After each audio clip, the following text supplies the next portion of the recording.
Hello, everyone, and welcome to the Decode Strategy livestream. This is the Asia's hottest online classroom for marketing professionals from marketing professionals. In fact, it started off as an Asia's online marketing classroom, and now it's turning into a global marketing classroom. I've got increasing number of speakers who are spread all over the world. So firstly, thank you to everyone who's joining us live. And thanks to everyone who's registered for the event and who probably couldn't manage to join us live, but will be watching the video, the recording of the video later. So thanks to everyone. A little bit about Decode Strategy Labs, which is my company, which I started last year. A little bit of introduction about myself and my company. So there are two parts to the business. One is a consulting side of business where I work directly with brands. And the other side of the business is the marketing academy, where I have an online course where I create a lot of content, which you might have seen on my YouTube channel. And then I also run this live stream as a part of that marketing academy.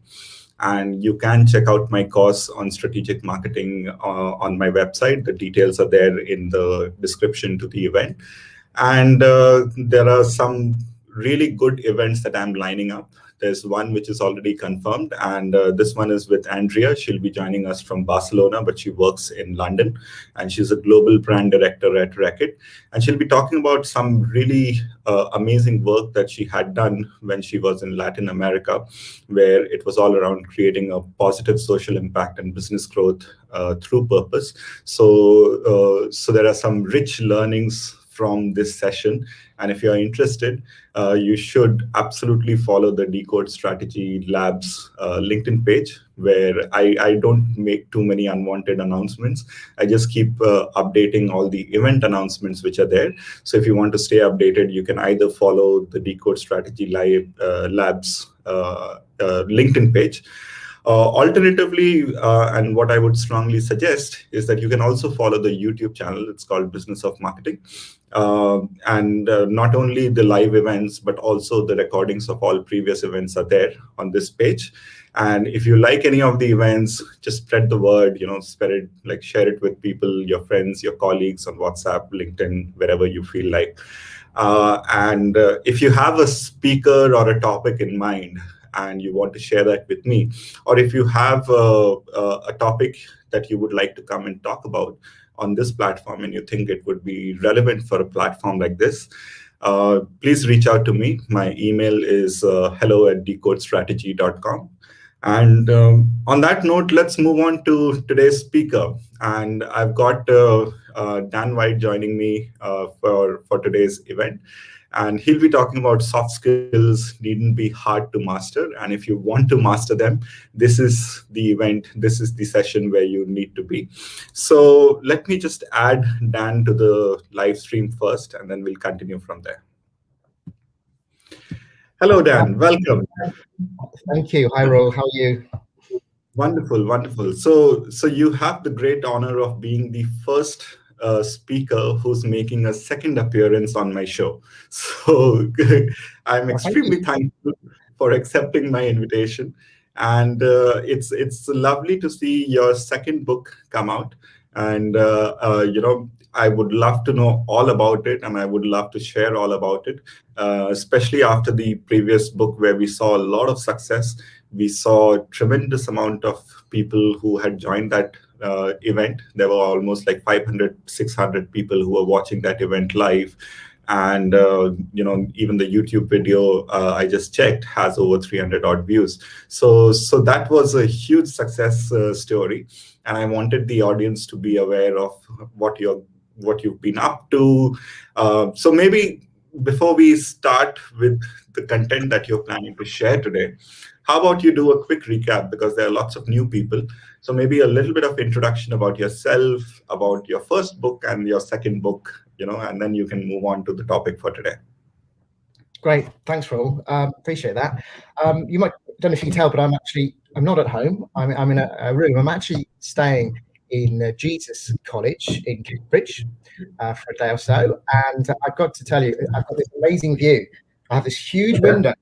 I'm going to share it with you now. I hope this works, because it's a beautiful old building. I'll just hang on a second, if this works, Raul. Yeah. Okay. Wow, that's lovely. It's a lovely old college, one of the old and rich colleges of Cambridge. So it's a lovely place to be. And more importantly, the internet connection, the Wi-Fi connection is nice and strong. So this hopefully, fingers crossed, can be fate. Lovely, lovely.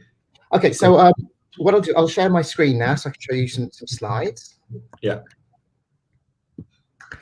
Okay, yeah. Is that all working there? Yeah.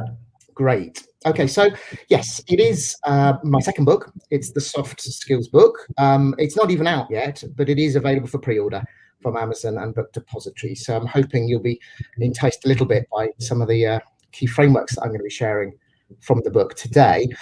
Yes, like you say, you've got a lot of new subscribers, so I'll just do a very brief recap on who I am. My background is very much in market research and then later in marketing.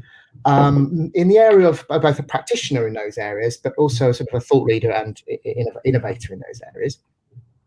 But what started, I guess, as a hobby has now become a huge part of my my working life, which is visualizing business concepts and then writing about them, speaking about them, and using them in my training as well. So that's kind of what I spend a big chunk of my time, my life doing these days. In fact, it's my second book, but the two books were always planned in parallel. Hope you can tell by the branding, the color scheme that I use. I already had the other color in mind. Right. So yeah, the idea behind this is that I'm a firm believer that if you want to succeed in any career, you're going to need to build both your technical skills, whatever chosen specialism or area you decided to go into, but also at the same time your soft skills. Yeah, so I can't think of many very successful senior people in organizations that haven't developed both of those, at least to a strong extent. That's kind of the idea. So obviously for a marketing professional, then these two are kind of yin and yang. They go together, they complement each other. But the soft skills book is kind of more broadly relevant, I guess I'd say anyone in professional services, professional businesses. Right.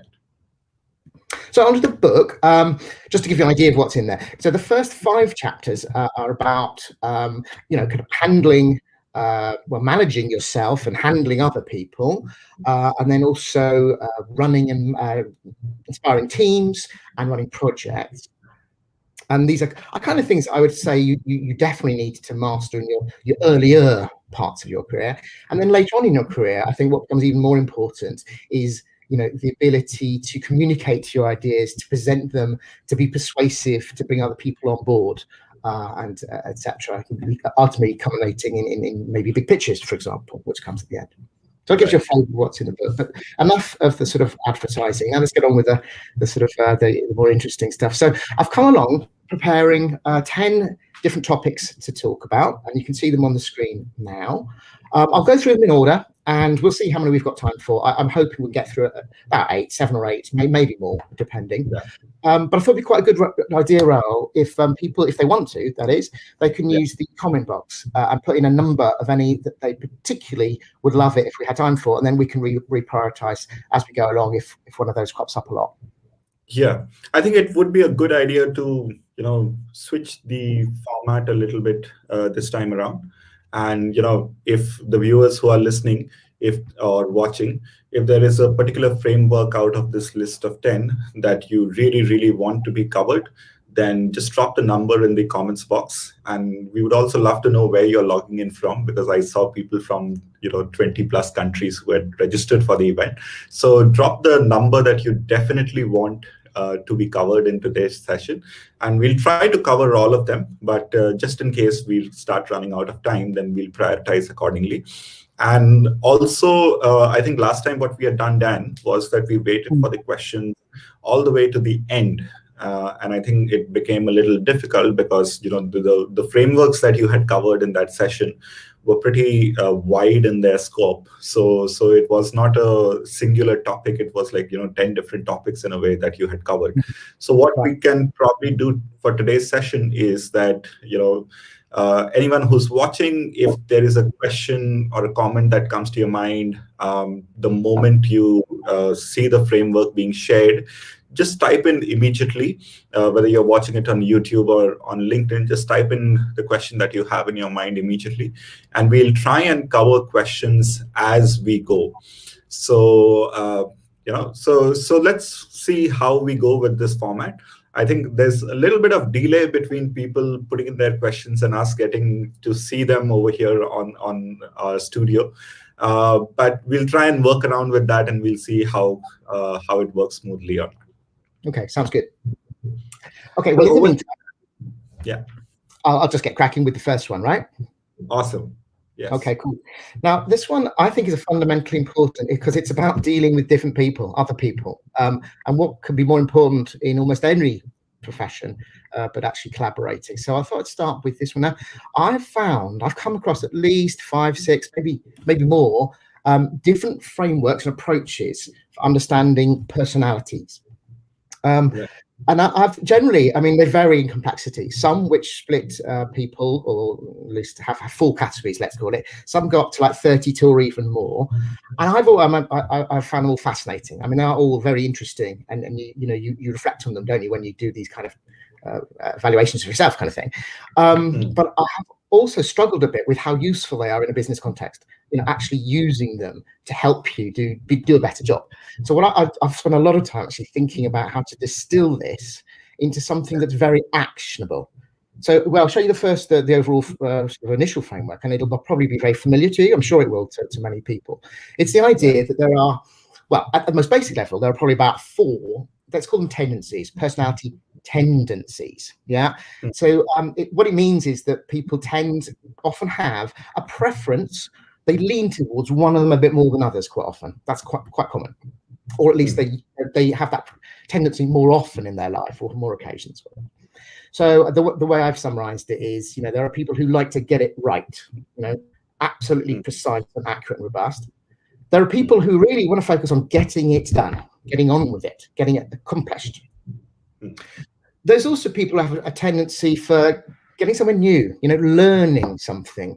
I'm just fascinated with ideas and development, and I'm very much in that area, as those who know me can tell. And then there are others who are very interested in people and harmony and getting people getting on well and collaborating really, really well.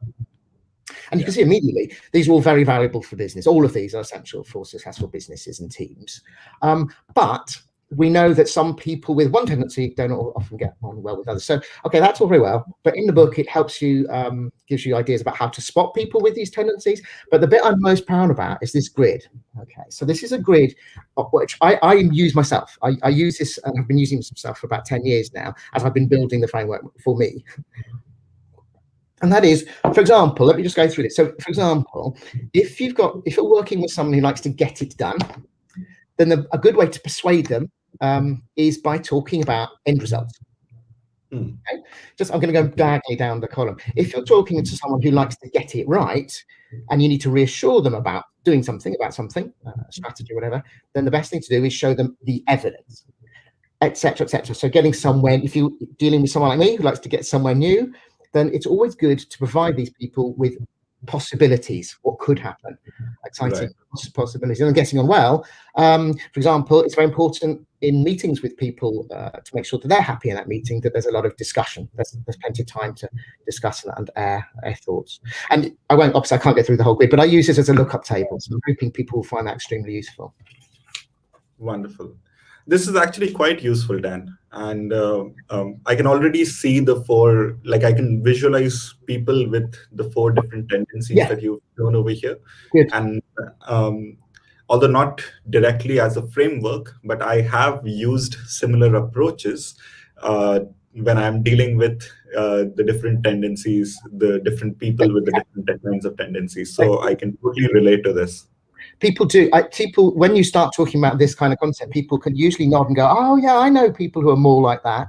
I always have people in my mind when I'm thinking about some of these who are very strong, very clearly in one area, have one tendency more than another. Actually, interestingly, my son, he's the reason I'm here today, actually. I'm helping him move Right. flat, as it happens. He edited the whole book brilliantly, absolutely brilliantly. And this is his favourite insight, his favourite framework from the whole book. He said this is really useful. So he's already kind of got this kind of thinking in mind when he's dealing with his colleagues, etc. So yeah. So that's the last on this section. Have any questions come up at all, Rahul? There's one question which I wanted to ask. My question was more about, like, when you are trying to understand personality, obviously you've dropped a couple of tips on how exactly should you go about when you're trying to identify a person and the tendency that seems to be the dominant tendency. But what happens in a situation where there are multiple tendencies or more than one tendencies? And is there any word of advice that you have for such situations? I mean, obviously it gets difficult. I mean, to be honest, the more you get to know someone, if you have the opportunity to get to know someone, and if you've got good listening skills and have a good relationship with them, you start to learn actually what they care about and what they prioritize in life. And the book does talk in more detail, not just about these tendencies, but more importantly, actually, is individuals' personal motivations, which is very important when you're working with someone for years and you're in a team with them. And if you've got a good relationship, you've got the chance to understand them properly, and then you don't really need this sort of this is more for before you've got there, or you don't know them as well as you could, or in the early days of a relationship. And of course, as you say, it's not helpful if they don't have any particularly clear tendency. If some people are sitting in the middle, some do. So it wouldn't be that helpful, this framework. It's more about getting to know them. Wonderful. So there's already a request from Alec, and he's asking that we start from the end. He's asked for the last framework. Oh, I see. Okay. To be prioritized. So if you want to jump all the way to the end, and I will. I'll tell you what, it's the one I'm most nervous about, but let me be brave. That's probably why I put it number 10. I will indeed jump to that one. Okay. Okay, let's do that. What's the quickest way to do this? I'll probably remove your PowerPoint from the screen for 2 seconds, and you can flip the slide. That would be brilliant. Thank you for doing that. It'll be cleaner that way. That's for sure. Yeah, you can do the dirty work in the background. Yeah. Okay, I'm ready. Wonderful. So your slides are back up, and let's go. Okay, great. So yeah, the reason actually I put this at the end, truthfully, is that I thought this used to be more pertinent at a time when people did a lot of traveling abroad and actually meeting different countries face to face and maybe staying with, where it becomes very important to get to understand about how to work in that environment, if you like, in that business environment. But I'm hoping, but let's be positive. Let's hope that business travel like that will come back as soon as possible. Let's talk about this. I think one of the most valuable things to know about working with different cultures is just understanding the different ways in which cultures can and do vary. So here's a checklist, and in the book I go through each of these areas, talking about the kinds of differences and the implications and what you can do. Okay, so for example, voice and language. Obviously, language is a potential obstacle or something to be very mindful of, and make sure that people are happy to speak in the same language, or you have interpreters if necessary. But even you got to remember, even when you're speaking the same language, it may be used in a different way from the way you're used to. So the example I give in the book is that when someone says yes, okay. It depends. If they're from different cultures and maybe that's not their first language, yes can mean quite different things in different cultures. Yes, in some countries can mean definitely. So yes, and for example, in the US, yes means yes. Yes means the same as it does in the UK. It's quite different. Yes, in some countries can mean I'll consider it. So yes, as in I'm taking it on board. And I'm considering it. I'm not rejecting it. So I think it's important to know that even some of those subtleties are really, really important, so you don't get the wrong end of the stick. He says usually. Okay. Body language can vary a lot. by countries, and it's just being aware that it can be very different from your own. You know, some of the Latin cultures you are much more expressive with their body. I'm quite expressive with my body. I use lots of hand gestures, etc. Others can be in some cultures it's more common to be more reserved, you know, and less animated. But don't misinterpret that as lack of enthusiasm. It's not necessarily lack of enthusiasm at all. So just being aware. Things like conflict. In some countries, conflict is better aired. You know, it's expected it to be brought out in the open and discussed there and then. In some countries, that would be very bad form indeed. That would be inappropriate, and conflict should be handled privately, potentially even through writing rather than face-to-face verbal conflict. Right. I won't go through all of these, but you can see that's the kind of the thing that's important to know. And you know, things like timings. There's a phrase I come across when I was researching this called African time. Well, what does African time mean? It doesn't mean time zones or anything. It kind of means don't expect the meeting to start when you think it's going to start or end when you think it's going to end. You know, and so if you're working with an African team for the first time, and you come from I don't want to pick out any one country, but Germany came to mind. You've got to be aware that to be more flexible than you're used to. Let's say. Right. Okay. In fact, that reminds me of Indian Standard Time, which is supposed to be like the acronym is supposed to be IST, and a lot of times we used to joke that it's actually Indian Stretchable Time instead of. There you go. Yeah, that's another good example. I hadn't heard of that one. Thanks for that. That's great. In terms of dress code and body, that's important. If you're visiting a country, I like to summarize this as a picture of a person, a body, because so many of the faux pas that you might make relates to the body. So be very careful. I almost don't want to do it on an international audience like this. I was going to illustrate that with making these hand gestures, but I'm not going to. Because you can read them there on the top right.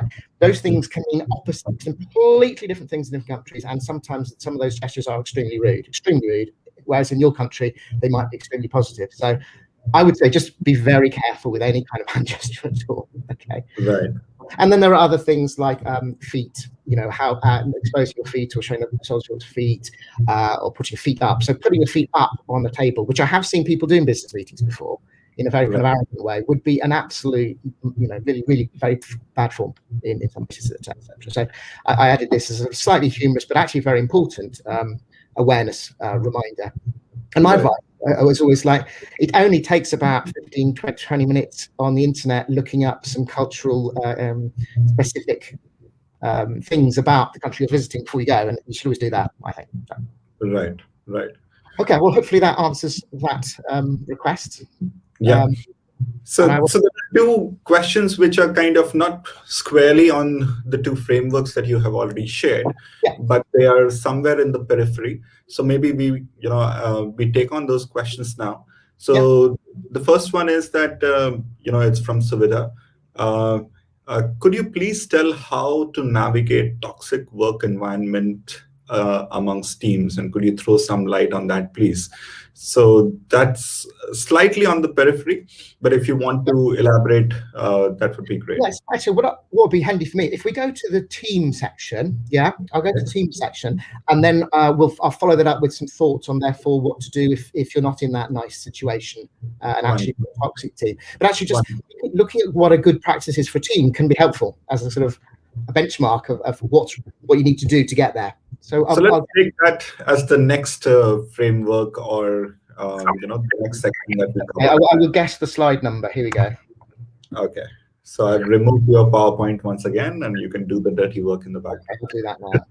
Thank you very much.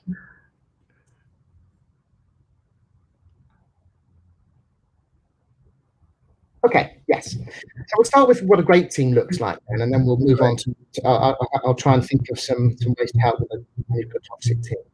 Yeah. So now this takes me back actually to, I guess I think it was in about my mid-30s, I guess, and I'd never managed a team of more than about 4 or 5 people, so not really a team, just a small unit, small group of people. But I was asked to take on the management, the leading of a team of over 50. Obviously it's a really daunting thing, and I'd never really had to be consciously thinking about what makes a great team. But this had to be a great team because it was such a big, important team for the company. So obviously this is when I started to develop this thinking and do a lot of research on it. And I've kind of, I guess I've distilled this into the thought that an effective team has these 4 components to it that are well defined. That's the key thing. They're well defined and known by the team. And obviously, there's goals. Every team needs to have a clear set of written down specific goals that they want to achieve. Ideally, eventually, but also importantly, each year, or each time frame. So goals. Then rules. So these are like rules of engagement. I mean, they can be very boring things, very admin type things, like you must complete your timesheet every week by the end of the next Monday or whatever. Just specific things you have to do to function as a team and work together. Roles means everyone clearly knows what their role is, and how it interacts, how it relates to other team members. And actually, I've noticed in problematic teams in the past, one of the big problems is the roles aren't clearly defined, so it's unclear when a task comes up who should do it. And either you have a problem that more than one person really wants to do it and fights in some way have a conflict to get that, or the other way around, doesn't want to do it and thinks the other person should. So being really clear, and so that no one really has to ask, or there should be a system for clarification. Right. But the point is, everyone knows what they're doing and how it all connects together, real clear clarity. And then also, I think values are actually increasingly, especially important. And these aren't life values. They aren't values about moral values. They're values relating, obviously, to the team. And I picked out some examples of things I mean. Things like, that everyone expects everyone to help create an inclusive environment. That could be a written down value that this team signs up to when they join, effectively, which is important, really important. And in fact, that's the kind of thing, some people call it a team charter, where you get together and you agree as a set of people, guided by the leader, but not driven by, so not completely, not laid down by. The values are. Another value might be, we will always be looking for ways to improve the way the team works. Right. Or the quality of our output or whatever. That might be another value that you all agree to share. Or it might be, that it's important that we always make decisions based on our team objectives, our goals. Yeah, that's how we make decisions. Well, will it help towards our team objectives or will it not? Those are the kind of things that can be in values. So I guess, back to the question there, I would say if you've got a toxic team, try and make sure that these 4 things are clear, and then make sure that your team has hopefully contributed to shaping these things as well. And then use that as the we say in English, the yardstick that you can, the thing you could point to and say, but what your behaviour here or what you did yesterday is against our rules, or it's not reflecting our values, or isn't your responsibility, your role, etc. So it might take a bit of work to lay these things down, and it's hard work to go from a toxic team to a good team, but it is possible. And it usually means, and I haven't come prepared to talk about this one, but there's a section or two in my book about handling difficult conversations, and another one about handling conflict, and you'll need both of those techniques as well. Right. Now I think I've got a bonus slide here, Raoul. In this section, I snuck in a few extra. Because I thought it was a nice metaphor and a pretty picture. But in terms of team roles, I think a strong team needs to have at least one person who can do one person who can do each of these things. It could be the same person doing more than one of these things, or it could be several people doing one, but these all need to be reflected. For example, you see the direction in the middle going up to belief at the top there. You need someone who's going to provide direction and belief. But belief we can do this as a team. Right. Belief is a good thing to do and an interesting thing to do, a fun thing to do. And often those two, they can be the same person, not always. They're often the leader, not always, although direction almost always has to come from the leader, really. But, Right. And then you have all these other roles, and you can see how these relate quite closely, actually, to the personality kind of preferences that people tend to have or can have. Right. So in a team, you need people who are good at figuring things out practically. Rigor. You need the rigor to make sure that you're doing the right thing and you're doing it accurately and correctly. You need ideas and inspiration, which is where I usually came in, hopefully. And also, something you do need a bit of provocation. Someone who will just challenge you and everyone, challenge the thinking in an appropriate way. And you also need clarity and harmony so that the whole flower doesn't fall over. If you see what I mean, harmony that means that it stays together. So, any other questions come up, Raoul? Yes, there's one more question, and this one is that sometimes there is a mood-induced obsessive need to get it right that becomes unproductive. How can we motivate such individuals who become obsessive around getting things right? Yeah, that's interesting. Well, I think that's about roles. I tended to find if someone had obsessive attention to detail and needing to get things perfect, I would give them the role actually of checking and challenging when a decision's been made, for example. I'm not sure I can answer the question in terms of someone who is supposed to be doing a routine thing and does it too much. I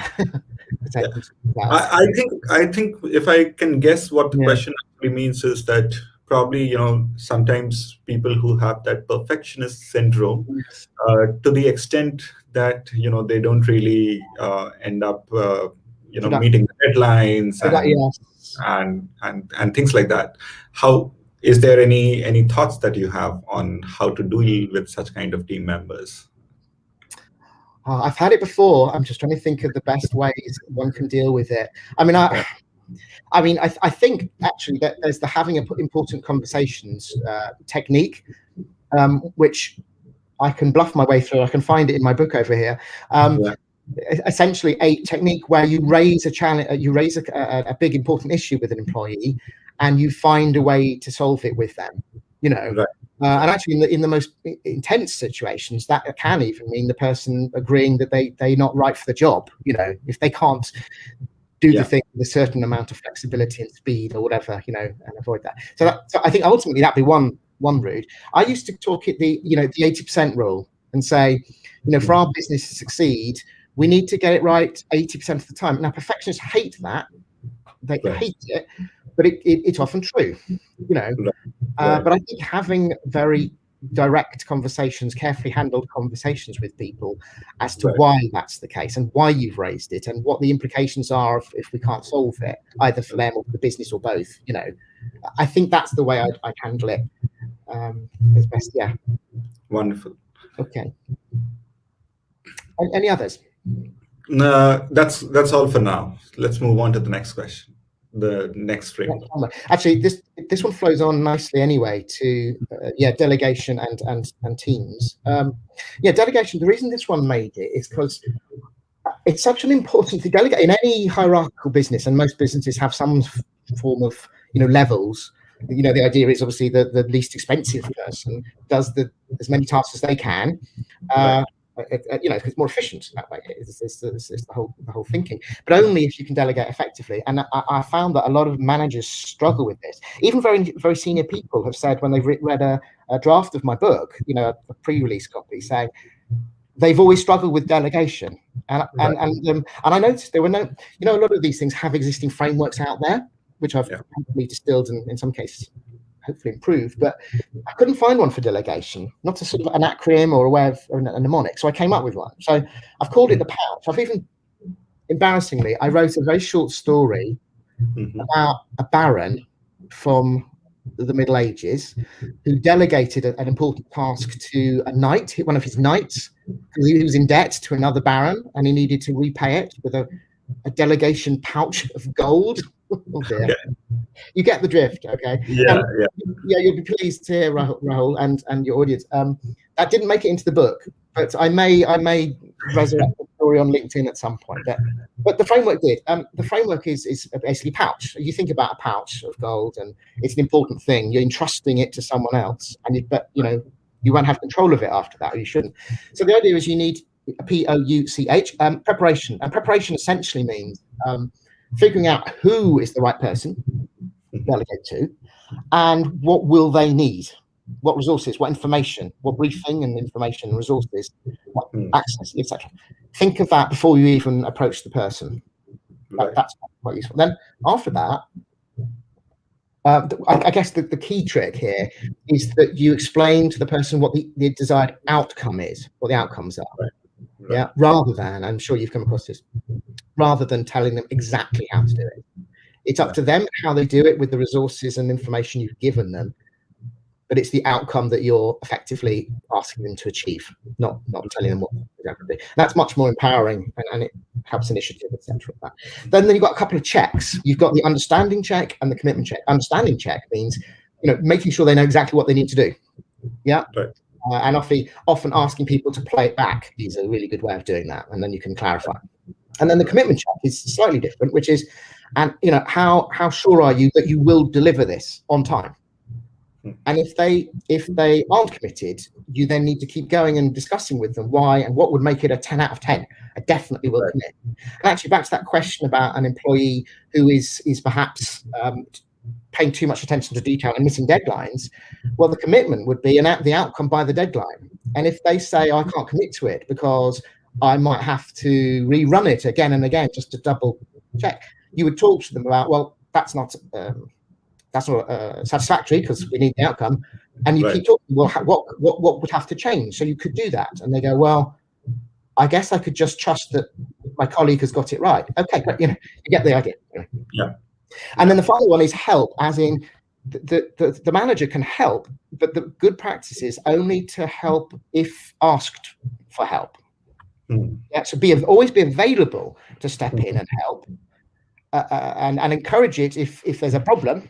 As in the outcome may not be achieved, and therefore, but don't proactively go and interfere, during the process. Right. And that is a very well documented success formula, but this is like an acronym and an actual process for it. It's actually quite useful. I can already relate to it, and I can already relate to the earlier days of my delegation where I faced a lot of issues because it wasn't there. So what do you recommend? Like in the previous framework, you had your recommendation was that you actually should sit down with your team and you should document the different aspects of the team. When it comes to delegation, how much of it do you recommend documenting? Or very little, if any. Wow. Right. I haven't thought about that before, because I always see this as a bit of preparation as the manager beforehand. Then it's literally a meeting or a conversation, or I suppose at worse an exchange of this really ought to be a face-to-face or a person-to-person. Yeah, you see what I mean? Right. And it's just a meeting, and that's it. I mean, I guess the bit I'm just thinking about it now as you ask. I personally would want to document the outcome, as in clarify at the end of it. So, such and such. Thank you for this. Just to clarify, we agreed that the outcome is by this deadline. Almost that. Right. And that's it.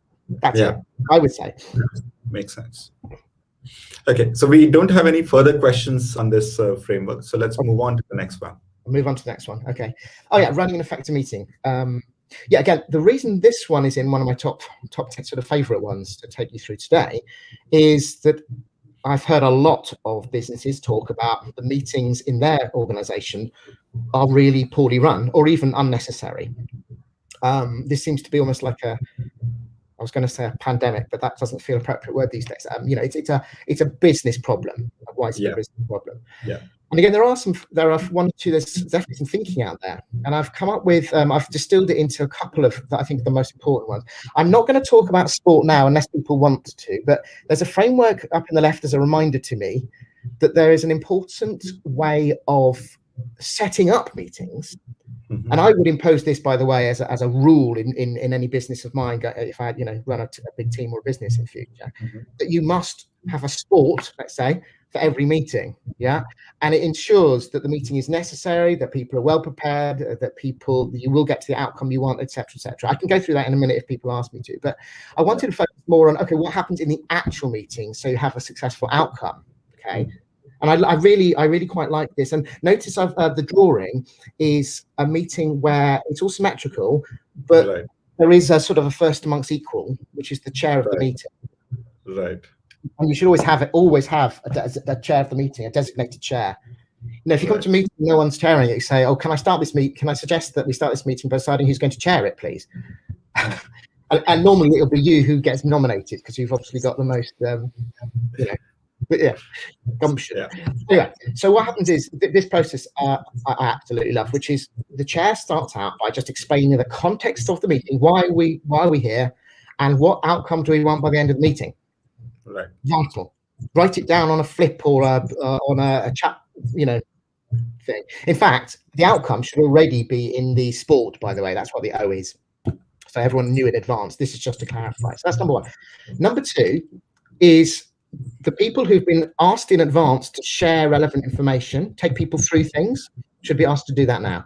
And it's whoever's appropriate. And again, that'll be specified in the introduction, in the setup of the meeting, the invitation. Sometimes that can be done all by pre-reading, obviously, but often it's useful to refresh people or take people through latest things, etc. Then, number three is essential if you want inclusivity in your meetings and your business, and that is after the information has been shared, you ask everyone in turn to express their point of view on the matter, and without challenge. So if someone starts to interrupt or say that sounds or undermine what the person has said, it's the chair's job to remind them of the protocol and say, "Oh, hang on, you'll have your say in a minute," kind of thing. Yeah.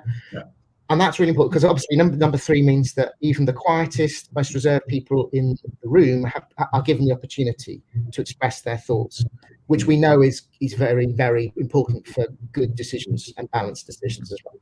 Right. Okay. Number four is like what actually tends to happen in most real current business meetings, is that people can then have a healthy debate, a proper discussion and, debating the issues that have come out.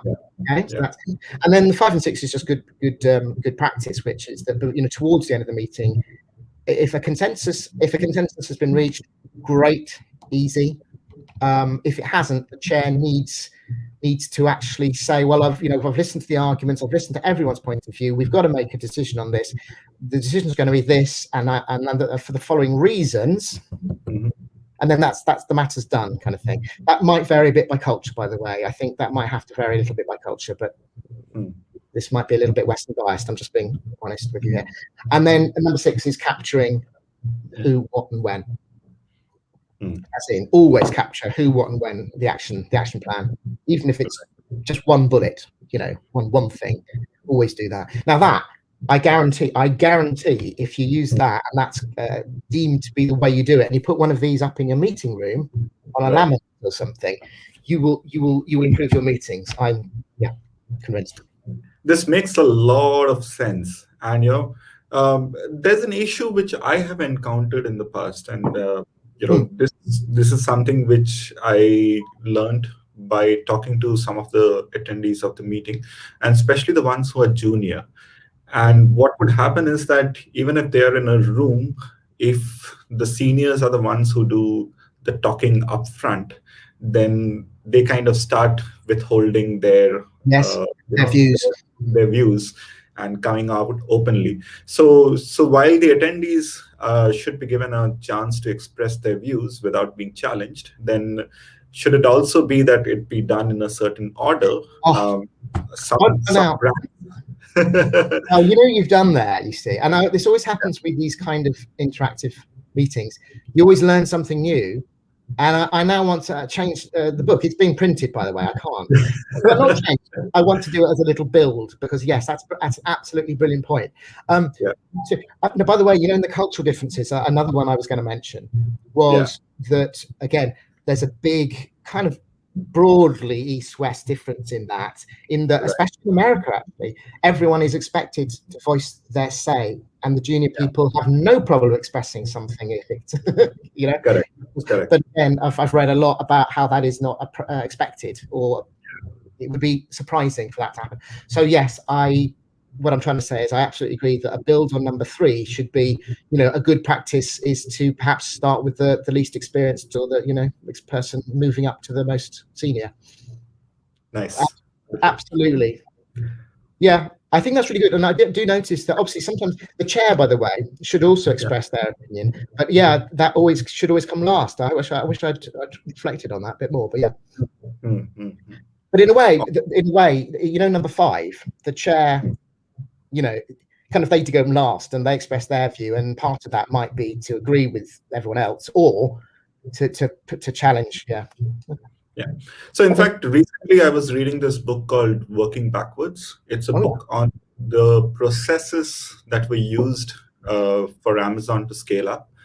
And it's written by 2 of the ex-Amazon employees, VPs. And they cover the whole meeting process in a lot of detail. Right. And like we've heard the usual things already, like, they don't use PowerPoints, they use Word files, and then there is a 6-page limit and the reason behind it and all that. But I pretty much see all of the things which you have covered being there in that document, in that, in the way they would run their meetings. But yeah, there are a couple of things which are starkly different, which is that there is an absolute ban on PowerPoint when it comes to Amazon. Not sure if you have any personal thoughts on it. If you have, then maybe you can share. In the relevant information shared area sort of thing, how you actually share it. Yeah, I don't express any preference one way or another, or rules for or against it. I mean, my overall advice would be extremely succinct, because a lot of people will never read it. Well, a lot of people don't read them anyway, and I think that's a problem, and I'm sure that comes up in the Amazon thing as to why. And again, that can be a protocol, which is if there's pre-reading, which it's part of the sport process, by the way.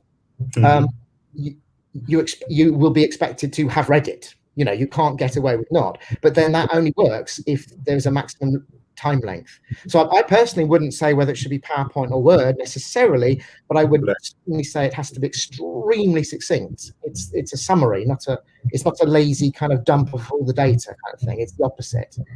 That's a nice build actually. Awesome. And I like the idea. So I do like the idea of Word because Word implies you've had to make it cogent. Sentences and thoughts rather than images. And I'm not quite sure what it actually is saying. Yeah. In fact, there's a lot of study which has been done on the different formats and the benefit of having one against the other. Awesome. So we don't have any further questions on this framework, so maybe we can move on to the next one. Move on. Yeah, brilliant. Okay, right. So this again takes me back. Now I was this was a little bit later in my career, I guess 40s at some point. I was required to create a communications plan, for quite a big deal. It was actually a company restructure, and it was a fairly large, a very large unit. And we at the time did not need or want or had time to bring in an external expert for it. So it was very daunting, indeed. So again, this is when I kind of learned about how to go about it, and actually there wasn't a lot available at that time that I could find that was really directly about how to do this kind of thing. But I did know a lot because of my market research, marketing career about advertising, planning advertising campaigns. So I use that a bit of as a starting point. And actually, it turns out I think there are lots of parallels, indeed. Not surprisingly, because you're communicating to sets of people effectively. But so anyway, let me take you through. And this is, again, one of my absolute favorites. Now, it's one of those frameworks where you kind of have to really stick to the rules. You have to go through the process. And in this case, going from top to bottom. And you have to do each row, before you go on to the row below. But you absolutely start with who do we need to influence? Who do we need to communicate to and influence who? And in terms of who, as in that case, obviously you've got very different types of who. You have sort of people who own the company above you that you'll need to engage with about your plans. You'll have people your kind of manager level who will need to do a lot of the rolling out of the plans, and then you'll have end employees who are going to be affected as well. So lots of different types of sub-audience. So start with that, and you make sure you're clear on those audiences first. Then you go on to, okay, what do we actually want for each audience separately to start with anyway, what do you actually want them to do? And I find that often this is skipped when people are thinking about a communications plan. They skip, in fact, they go straight from who, sometimes, or not even who, but they skip straight to what are we going to show them down at the bottom somewhere. Anyway, but if you go through the do level and then okay, in order for them to do that, what do you think? What do we think they need to think and feel, and what do they need to know? And I found if you just spend time on the who, the do, think, and feel until it is crystal clear before you do the rest of it below, you will end up with a much more effective communications plan. And it's actually quite hard to do. I find in meetings you have to be the chair has to be very strict and say, no, hang on, can we not jump ahead to the C and here yet? Can we still focus on the do and whatever level you're on? Does that make sense to you, Raoul? Yeah. No, so this is quite interesting. Tell me, what was the actual implementation process like? Like, if you could just elaborate a little bit, like, was it working with a team, and what was the complexity that you were trying to exactly resolve? What kind of challenges were you facing? Yeah, so this was a company restructure. So this was like changing people's the units that existed, and therefore who the leaders were of those units, who the people were who weren't going to be leaders, and what will they be going to do? Will they be leaving the company or not? There was also different ways of working. So actual approaching some roles changed. Certain roles were changed, certain roles were new, certain roles disappeared. It was a big deal. So there was an awful lot of different complex strands to what needed to be said and shown to who, and in what order. So although this is your first cut, right, this in the middle of the slide, and then you go, okay, what do we therefore, what do they need to see? What do we need to tell them here? What do they need to experience? Sometimes you need to kind of demo something, get people to try something before they believe it and feel it, hands-on experience, etc. Then you get, once you've got that, then you go, okay, well, how are we going to do this? Who's going to be preparing that kind of communication, when and where? And so I've included also a process and a template, that's what's in the bottom right as a reminder, to help you actually figure out the time plan, the order in which things need to happen, whether or not certain communications will work for actually more than one audience, etc., etc. There's quite a lot of detail actually in the book about going from the thinking about the kind of high-level messaging and motivations, which is on the left, and then the detailed kind of rollout plan on the right. Makes sense.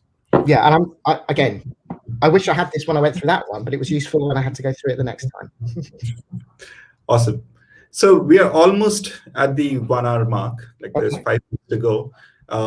But I really wish to cover as much as you can out of those 10 frameworks. So how about we do this for the last couple of minutes? Maybe you pick the 2 that are that you are really passionate about, which have personally helped you, and maybe you elaborate on those. Oh, it's like choosing your favorite child. It's quite difficult. Yeah, no, I tell you what, I'd like to do this next one quickly then, developing your story. Because I think it's such a fundamental one. If people have not come across what I think it's called, I've looked it up actually to remember the original name. It's the Minto pyramid. Yeah. So Barbara Minto, which is the first hire at McKinsey's at an MBA hire, who was a woman. In the mid-'80s, she came up with this framework, and it is genius. And I use it for starting point, at least, for every presentation I do. So if you haven't come across the Minto pyramid, you basically say you need a good presentation will have one clear overarching message. It will be supported by 3 supporting messages. No more, no less than 3. Some people say 4, but I'm a strong believer that 3 is better, definitely better.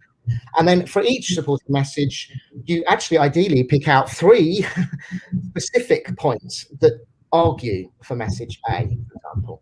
And that's where you bring in variety. You want facts there, you want images, you want a bit of variety down there. But if you use that and then decide, all you need to do basically is decide whether A, B, or C comes first, 1, 2, or 3, to juggle the order of A, B, and C around. And you've got effectively the core of your presentation structure. It works. I've used this hundreds of times, and it always makes my presentations better, I promise you. So I just wanted to passionately share that in just 1 minute. Yeah, I absolutely relate to this one. So yeah, do you? Yeah. totally on board with it. It is like, it's popular. I think it's still gaining popularity, even though it's been around since the 80s. Yes. I can see why. I've yet to. There are advanced versions. Very advanced presenters can do something cleverer, but as a starting point, absolutely. Now, obviously, I'm telling your story. I mean, this is a passion for me. Of course, it is, because it's like this is me. I mean, when you're presenting, I always think of it as, I put it as a formula. It's you and how you interact with your audience, but it's you squared. It's you, but slightly more than you. Like when I'm presenting now, this is me, but I'm a little bit more, more I'm me squared. You know what I mean? Right. Yeah. And that multiplied by the clarity, the persuasiveness and relevance of your story, but also how you illustrate your story. And then it's undermined or divided by how much jargon and waffle you put in along the way. And I always struggled. I used to put in too much waffle, and apologies if I have done today. So that's what I think great presentation is. And obviously, I love all the sort of variety of the ways you can show things, the videos, the graphs. There's a whole section on graphs in the book, because I'm a bit of a nerd about graphs. Quotes, clips. It's just a little checklist there. And obviously, a little amusing anecdote here. You see this one, it's just a few ideas for how to make your slides, your visuals strong if you are using PowerPoint or something similar. Can you see that? Well, can you read the text at the very bottom? Make sure text will be more readable. In other words, you can read it, right? Now, the irony is, when I sent this to publishers, they deleted that bottom there because they thought I was telling them to make sure that the text was... I said, no, put it back. And I said, but it's too small. Yeah, that's the point. Yeah. They promised me that when the printed copy arrives, right, that it will be just readable. Just. not people my age and older, but with the short long-sightedness. But anyway, whatever. Get your glasses out. Anyway, I won't go through these, but there are loads of tips and tricks in the book about how to make presentations strong and powerful. I don't think we need to talk around about workshops, because it's another whole topic. Basically, if you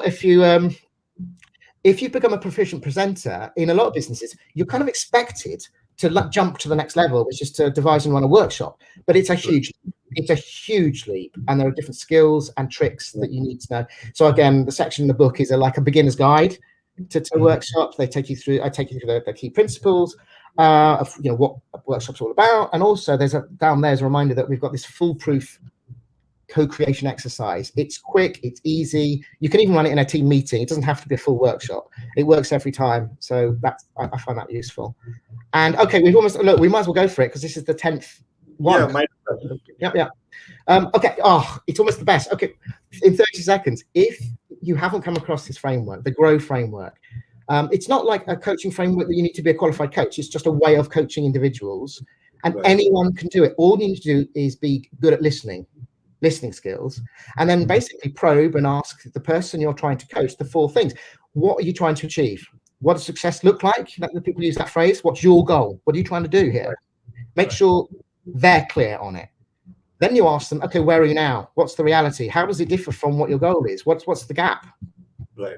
How far is it? What's the difference? What's different from that to here? Because then that really crystallizes. Already you start to think, well, I know what I need to do, which leads you to then probing the person, asking, well, what options? What could you do to go from reality to your goal?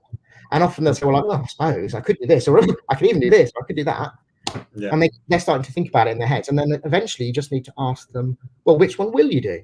And they'll go, well, I don't know. So, eventually they'll go, well, I need to do this. It becomes obvious to them almost always what they actually have to do from just talking through the goal, the reality, and the options. It is genius. You don't, as the manager or coach, you don't need to know the subject matter at all. You just need to be a good listener and probe and listen and probe.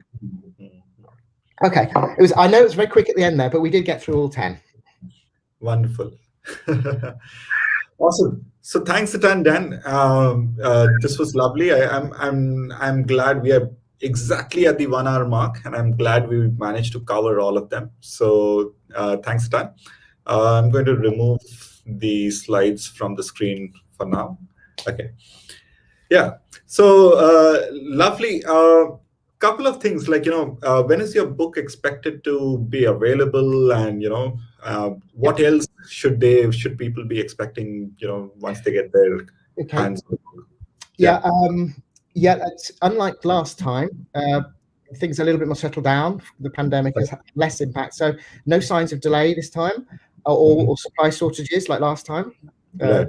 Because of demand, obviously. But it's due out on the 31st from Amazon and from Book Depository and various others actually, and that's global on Book Depository, and it's most countries or a lot of countries on Amazon, but Book Depository is slightly better globally. The US Amazon is a bit later, but people in the US can still get it from Book Depository, but from the end of this month basically. So very soon, 2 or 3 weeks. Yeah. I'm hoping that people will find it useful. Please do pre-order it, because if you get some pre-orders on Amazon, that determines a lot of the fate of your book when it actually does launch, apparently. And I guess if just like with all these things, the best form of communication, if you like it, please tell a few people. I'm hoping it'll be beyond the marketing community, because this is relevant to most professions, most careers, people who work with people, kind of thing. So anyway, fingers crossed. And by the way, thank you so much for the opportunity again to talk to your audience. Yes, it was lovely having you on the show. Just a quick clarification: if people want to get access to the frameworks that you shared today, and maybe mull over it a little more in detail, and maybe use those beautiful illustrations, the next time they are sharing it with someone, the copy of the presentation will be available, or absolutely not? Yeah, to you via your. Yes, I'm happy to. Obviously, we've got the recording, but I'm happy to distribute the actual document itself to anyone who's interested. No problem. You can contact me. I'm Dan. I can't remember. Well, I'm obviously Dan White on LinkedIn, but I'm Dan White, author of the Smart Marketing book. I'm that Dan White. And happy to connect with people on there about anything that they've heard in the book. There's also a lot of the general business frameworks, not so much from this book. In fact, none of these ones will be available online on my website yet, but on the marketing and business sort of side, a lot of them are on smartmarketing.me, so www.smartmarketing.me. In fact, there's a lot of psychological stuff and interesting stuff on there. These ones won't be. I may launch something next year with some of these online, but not yet. Awesome. Okay. So for the audience, give me a day or two, to receive the document from Dan, and I'll upload it on my website, and I'll put a link under the video for anyone who wants to download today's presentation. And there's also the previous presentation which Dan had shared, where he shared 10 smart marketing frameworks, and that presentation is also available on my website along with that for download, so if you all want to download. So on that note, thanks a ton, Mark. You're the first speaker to make the second appearance, so I'm extremely thankful to you. And it was lovely having you on the show once again, and looking forward to maybe you becoming a serial book author, and probably inviting you once again on the show at a future date. So thanks everyone who's watching, and if you haven't already subscribed to the YouTube channel, please do that. You can go and rewatch the different frameworks. You can download the frameworks from my website. You can watch a lot of other live streams. This was the 18th live stream, so there are a ton of other live stream recordings which are there on the YouTube channel, so you can watch the previous recordings and you can learn a lot. So on that note, thank you everyone. Thank you, Dan, and I'll see you again in a couple of weekends. Bye-bye. Bye. Bye.